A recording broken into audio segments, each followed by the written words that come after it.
Hello everyone.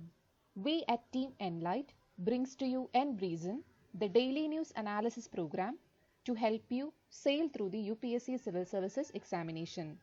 These are the list of topics that are taken for today's discussion. Have a glance at it.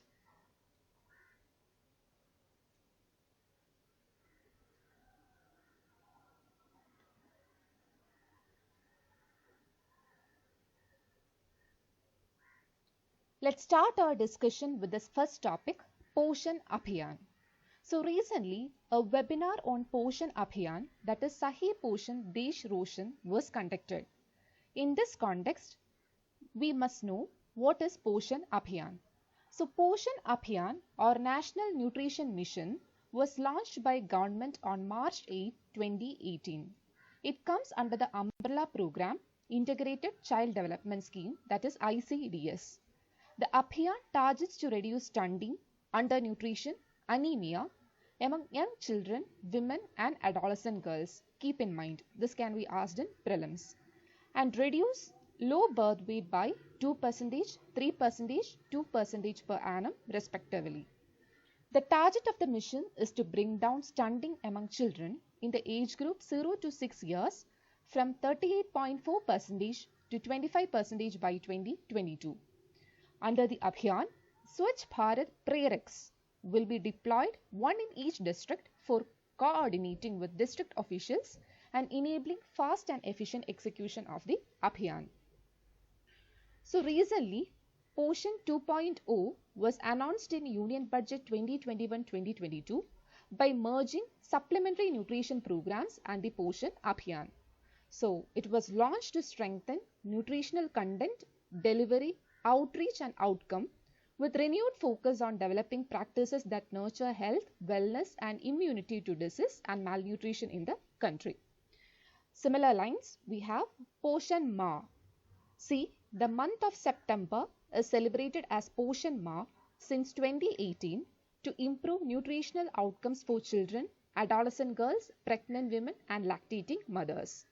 And it includes a month-long activities focused on antenatal care, optimal breastfeeding, anemia, growth monitoring, girls' education, etc. And see, all this comes under Ministry of Women and Child. Keep in mind, the ministry is important. And we have POSHAN Vatika. It means objective is to ensure supply of nutrition through organically homegrown vegetables and fruits, simultaneously ensuring that the soil must also remain healthy. Plantation drives for POSHAN Vatikas would be taken up by all stakeholders in the space available at Anganwadis, school premises and Gram Panchayats. Moving on, there are few related government schemes associated with this, that is Anemia Mukt Bharat Abhiyan, Midday Meal Scheme, National Food Security Act 2013, Pradhan Mantri Madru Vandana Yojana, and we have Sustainable Development Goal 2, which says about zero hunger, and it aims to end all forms of hunger and malnutrition by 2030. See, I have already mentioned that POSHAN Abhiyan comes under the umbrella scheme Integrated Child Development Scheme. So there are 6 sub-components for ICDS, that is Anganwadi Service Scheme, Pradhan Mantri Madru Vandana Yojana, National Creche Scheme, Scheme for Adolescent Girls, Child Protection Scheme and POSHAN Abhiyan as well. So we have discussed about POSHAN Abhiyan, and Integrated Child Development Scheme is also very important. You should be familiar with the scheme. This can be asked in both prelims and mains point of view. See here, I have taken 2 previous year mains question. One is regarding Millennium Development Goals, and now the term for Millennium Development Goals is over. We have Sustainable Development Goals from 2015 to 2030. So there are high chances that they will ask about Sustainable Development Goals in future mains. And this is a question which was asked about midday meal scheme. So that is also important. Do try to answer these questions.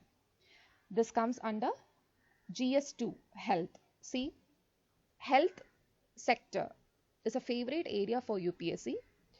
This area is often repeated in mains. So you should know the basics of health sector in India and what are the problems faced by India in the health sector and associated challenges and way forward. Alright, moving on. The next topic is tuberculosis and related initiatives. And recently, in a study, it says that COVID-19 added over $290 billion to the global cost of TB deaths. And it reported that South Asia incurred the highest losses due to TB deaths in 2020. So in this context, we must know what is tuberculosis and how it is caused, and types of tuberculosis and whether vaccination is available or not. Similar facts you should know. So here, tuberculosis is caused by a bacteria. So it is a bacterial disease. The bacteria name is Mycobacterium tuberculosis, and it most often affect the lungs. And TB is spread from person to person through the air. So it is a airborne disease, and it is treatable and a curable disease only. And we have two variants, that is multi-drug resistant tuberculosis MDR-TB and extensively drug resistant TB XDR-TB. See, in MDR-TB, it is a form of TB caused by bacteria that do not respond to the medicines, and or else it is not responding to the first line anti-TB drugs. So MDR-TB is treatable and curable by using second line drugs. Keep in mind. When it comes to extensively drug resistant TB or XDR-TB, it is more serious form of MDR-TB caused by bacteria that do not respond to the most effective second line anti-TB drugs.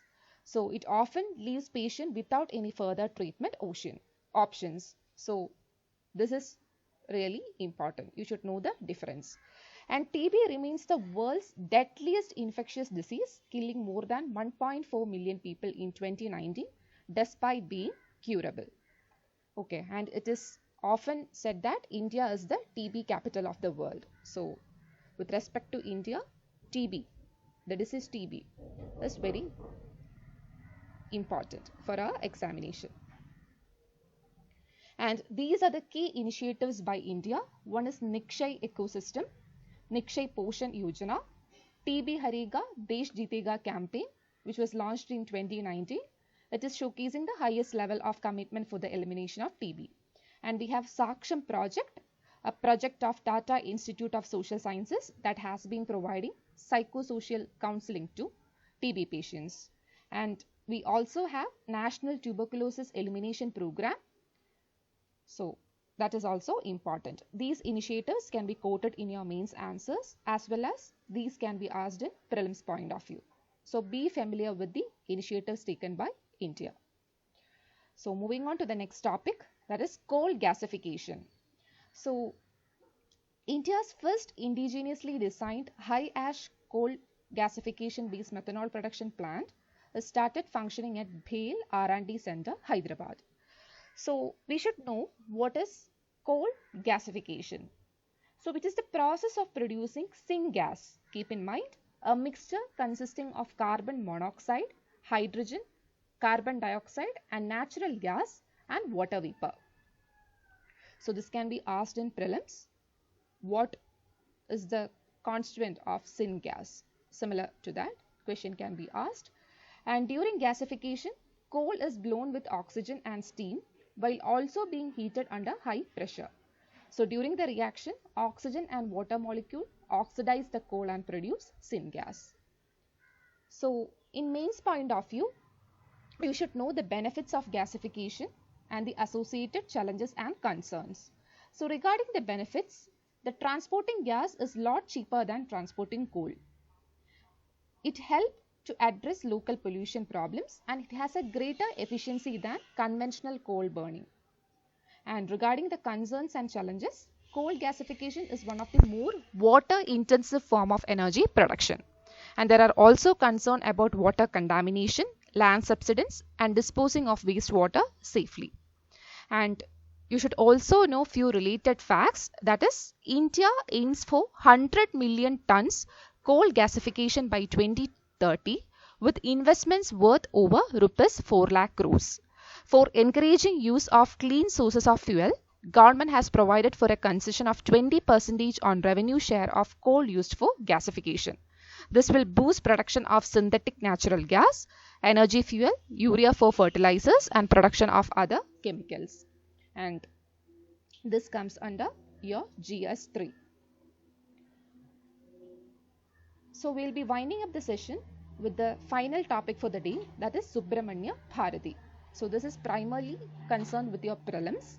So this person, that is Subramanya Bharati, is in news because this year marks the 100th death anniversary of Subramanya Bharati. So we should know about Subramanya Bharati or Subramanya Bharatiyar. He was a poet, freedom fighter and social reformer from the state of Tamil Nadu. He is known as Mahakavi Bharatiyar. Mahakavi means a great poet. His songs on nationalism and freedom of India helped to rally the masses to support the Indian freedom struggle from Tamil Nadu. Kannan Pattu, Nilavum Vanmeenum Kaatrum, Panjali Shabadam, Kuil Pattu are examples of Bharati's great poetic output. See, his important works can be asked in prelims. And he published the sensational Sudesha Geethangal in 1908. Really important. And in 1949, he became the first poet whose works were nationalized by the state government. He was also against caste system. He declared that there were only two castes, that is men and women, and nothing more than that. And above all, he himself had removed his sacred thread. And he condemned certain shastras that denigrated women. And he believed in the equality of humankind and criticized many preachers for mixing their personal prejudices while teaching Gita and the Vedas. So you should know the basic facts about Subramanya Bharatiyar.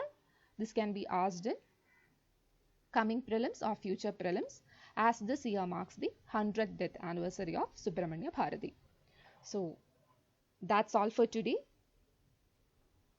Thank you for listening. Hope we had a fruitful session. Happy learning.